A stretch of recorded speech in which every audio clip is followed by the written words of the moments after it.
رسول اللہ صلی اللہ علیہ وسلم کے پاس ایک شخص آیا. صحابی کہتے ہیں کہ اللہ کے نبی صلی اللہ علیہ وسلم کے دور میں 2 بھائی تھے. ان میں سے ایک اللہ کے نبی صلی اللہ علیہ وسلم کی مجلس میں بیٹھا رہتا اور آپ سے دین سیکھتا رہتا. دوسرا کاروبار کرتا تھا، محنت مشقت کرتا تھا. یہ محنت اور مشقت کرنے والا ایک دن رسول اللہ صلی اللہ علیہ وسلم کے پاس آ گیا. آ کر کہنے لگا اللہ کے نبی میرا یہ بھائی کوئی کاروبار نہیں کرتا، آپ کے پاس بیٹھا رہتا ہے. رسول اللہ صلی اللہ علیہ وسلم نے فرمایا ہو سکتا ہے تمہیں رزق کسی کی وجہ سے ملتا ہو. آج جب ہم کسی شخص کو اللہ کے دین پر چلتا ہوا دیکھتے ہیں تو عام روٹین میں ہم یہ بات سمجھنے لگ جاتے ہیں کہ شاید یہ بندہ اپنی دنیا کی زندگی کا نقصان کر رہا.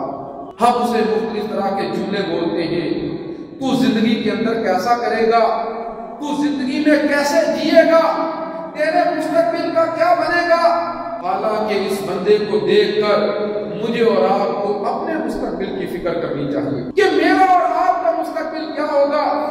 یہ جو اللہ پر توکل اور بھروسہ کر کے چلنے والا ہے یہ تو کامیابی کی منزل کو پانے والا ہے.